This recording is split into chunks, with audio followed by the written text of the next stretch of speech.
No, no te puedo olvidar, no, no te puedo borrar. Tú me enseñaste a querer, me enseñaste a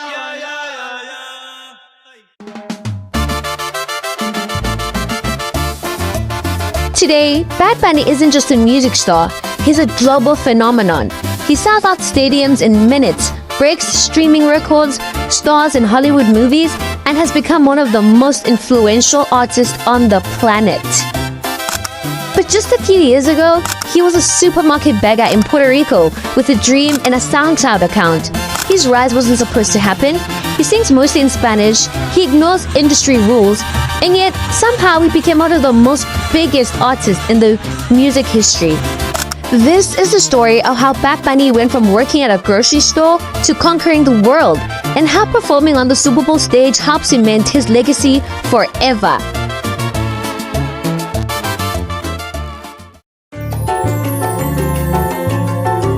Before the world knew him as Bad Bunny, he was Benito Rantaño Martinez Ocasio, a kid growing up in Puerto Rico who had no idea he would one day become a global superstar. He grew up in a normal household. His mom was a teacher, his father was a truck driver. Music became part of his life early. He sang in church choirs and listened to salsa, merengue, reggaeton, and Latin pop. While other kids dreamed about becoming athletes, Benito was fascinated by music.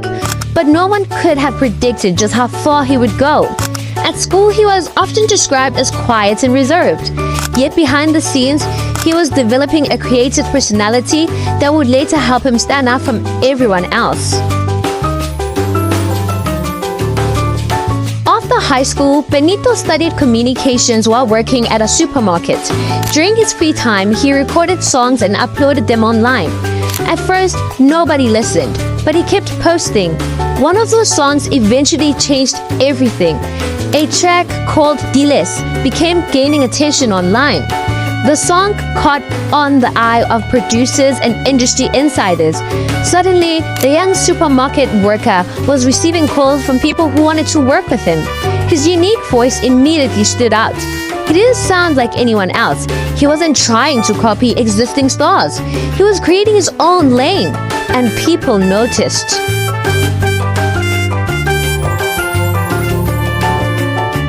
Here's a glimpse of comedy skits that Bad Bunny was featured in SNL.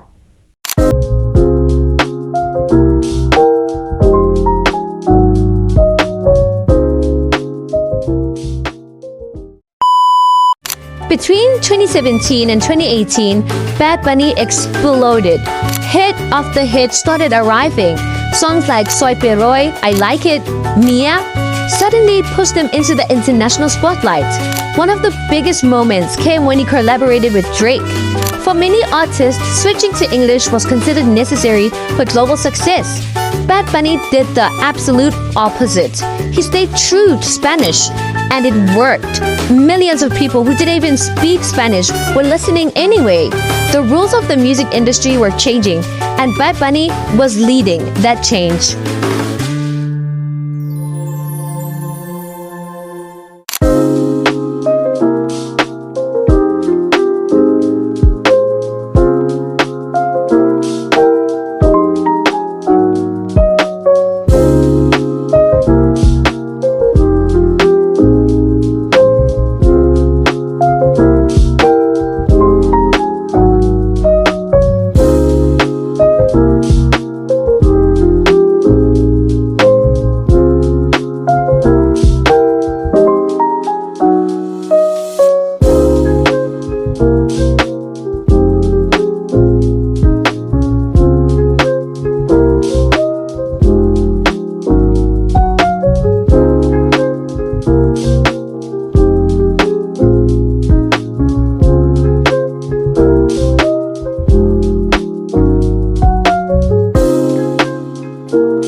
years that transformed him from a star into a phenomenon.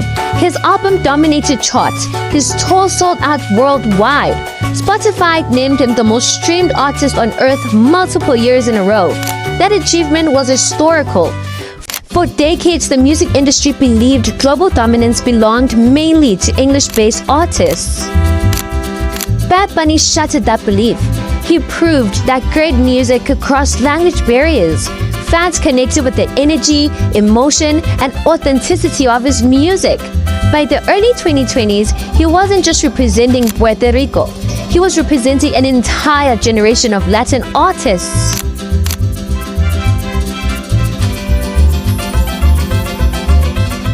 Bad Bunny's relationship with the Super Bowl began years before he headlined for it.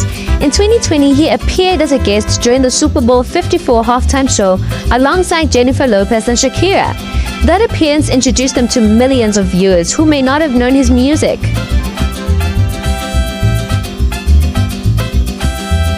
But the biggest moment came in 2026. The NFL selected Bad Bunny as the halftime show headliner for Super Bowl 59, making history as the first primarily Spanish-language artist to headline the event.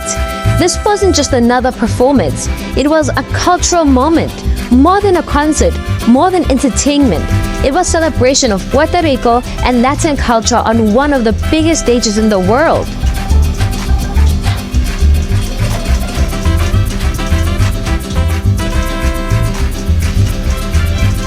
Millions watched as Bad Bunny transformed the halftime show into a tribute to his roots. The performance featured imagery inspired by Puerto Rico and showcased Latin culture to a massive global audience.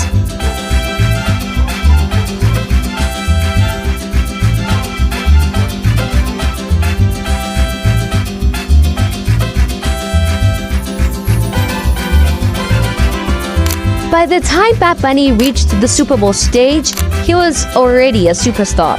So how did it change his life?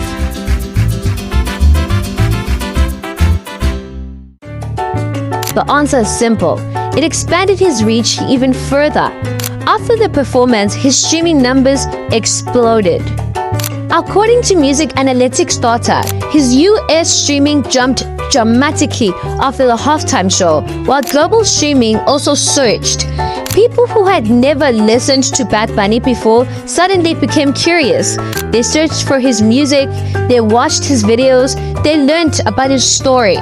The Super Bowl introduced them to audiences far outside his traditional fan base. It also strengthened his legacy. For years, critics claimed artists singing primarily in Spanish couldn't dominate mainstream global entertainment. The Super Bowl proved otherwise.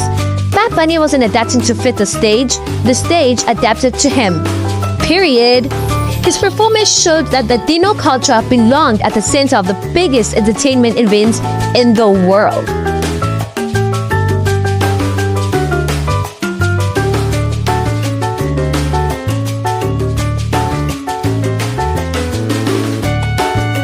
Bad Bunny's story is bigger than music. It's a story about believing in your identity, about refusing to change who you are just to fit in. A kid from Puerto Rico uploaded songs online while working at a grocery store. Years later, he stood on the biggest stage in American sports. And he did it his way. No compromises, no pretending, no abandoning his roots. The Super Bowl didn't create Bad Bunny. He was already a superstar. But it gave him an opportunity to show the entire world exactly who he was. And after that night, his impact became impossible to ignore. Because Bad Bunny didn't just perform at the Super Bowl, he made history.